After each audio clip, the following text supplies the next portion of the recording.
From my point of view, it's great to be here.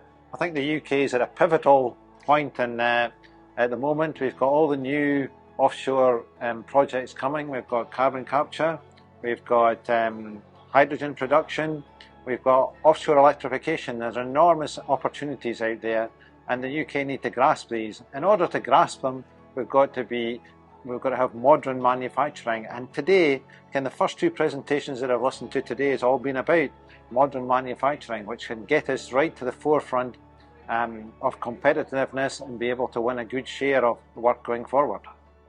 For me especially, and being involved in oil and gas for all these years, we have concentrated our efforts in three regions, the Aberdeen area, the northeast of England and east of England.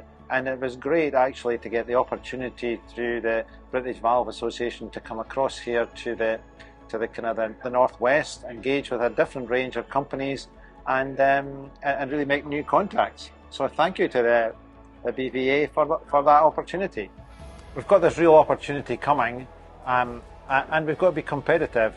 One of the things that I wished for and campaigned for 25 years is local content. And through North Sea Transition Deal, we've actually got the oil companies and the oil industry buying into 50% local content. But you always have to be careful what you wish for, because now what we need to find is develop capacity, competitive capacity, in order to deliver on that. And I think also one of the tools that we have is the Energy Pathfinder tool. So it's one I promoted when I was here last year. And it's been really encouraging because I've been engaging with people here already and they are aware of it and they're using the system. So what that system does, it provides that visibility of upcoming opportunities for the supply chain.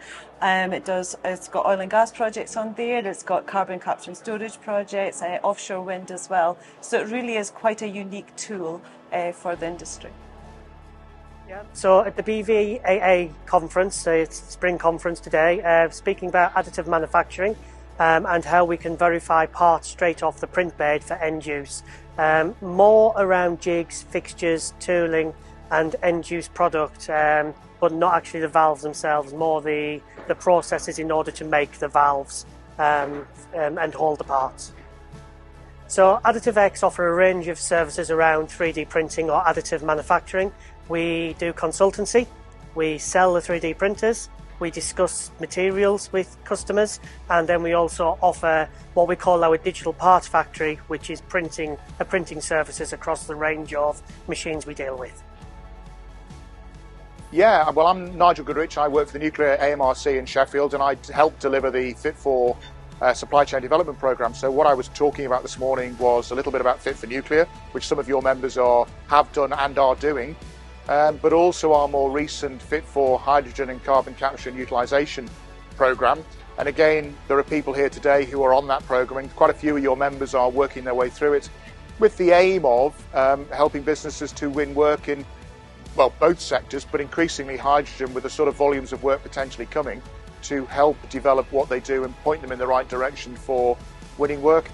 And part of the offer from the Nuclear AMRC is not just the supply chain development, but we also offer help within the centre towards better machining or better welding, and we can work as a university or as part of a university, we can work with businesses with things like knowledge transfer partnerships to help support them in winning work and improving what they do. I've enjoyed the event. I was lucky enough to be invited last night, so it was great to meet people last night and to remake some of those people this morning. So I met a huge range of companies, and what's really nice is following the presentation, lots of them are interested in doing more with Fit for Nuclear or Fit for Hydrogen. But again, it's just it's that presence at events like this, isn't it? Both for us and for your members to see what BVAA offers, the support to its members, and just that ability to chat, to see what problems companies have got, are there opportunities for us to help, and just the range of speakers. I mean, just this morning there was Additive X, I think I listened to, and that was fascinating what they were up to with additive manufacture. And then you've got Framatome along, who are a huge company. So again, the scale of speakers and the topics they're talking about of interest, not just to me, but I'm sure to everybody here. So it's been a great event. James Walker is sponsoring this year's Spring Conference because we find it's a great networking event. We get a lot of feedback from the industry representatives.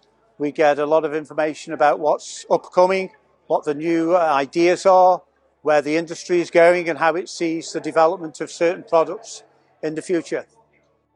James Walker find that being part of the BVAA, it's an industry network. We get a lot of information and feedback on what the new technologies are, where the industry is going, what kind of new products are coming forward.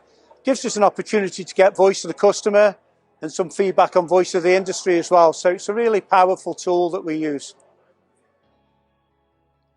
Well, I think for me as a technical consultant for the BVAA, I found the two presentations on additive technology quite fascinating. I think there were great presentations on two different aspects of the technology, and without doubt they showed how potentially disruptive this new technologies can be to the manufacturing industry in general. So I think that was quite a powerful example of how things are going to change in the next few years by making use of additive technology as opposed to conventional machining.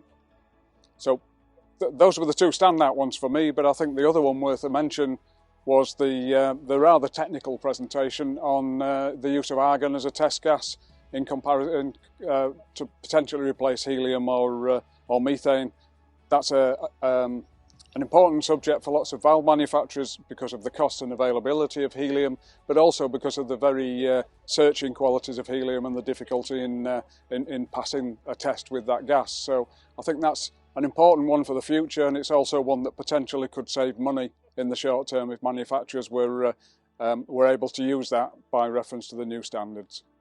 It was more than 20 years ago since I went to my first BVAA Spring Conference, and it's not really changed its character that much since, which is a positive thing because it's a little bit different from the AJM as an event because it tends to draw more technical people and technical salespeople to the event because of the content, but that makes it a good opportunity to learn, to listen to some interesting presentations, but also to network and meet some of your colleagues in the dinner event in the evening. So I think it's a nice blend of gaining knowledge and socialising.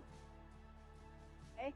So I've been a member since I joined Crane, which is over 15 years ago, but I've only just recently joined the board last year. So it has been very eventful, full on since joining.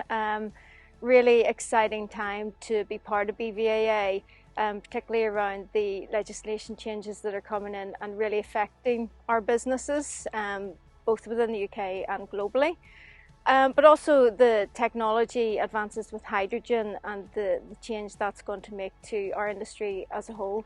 So within the board we're discussing these topics. We're also driving the technical groups for the bigger community to be involved in. I found the BVAA to be a lot of fun as well. I hadn't participated in the AGM, for example, before, and really professionally, really well done. The guest speakers were exceptional, but made sure it had the right balance of networking and the ability to have fun with our colleagues as well. Today in particular, again, exceptionally high quality of speakers. I particularly enjoyed and got the most benefit from the hydrogen and the additive manufacturing speakers. I think that's common themes for all of us, particularly in terms of the technology trends again and the massive opportunity for all of us in hydrogen. So hugely beneficial to me overall being part of the board, being able to collaborate with our partners within the board and to share industry trends, strategies and just generally being aligned within the industry.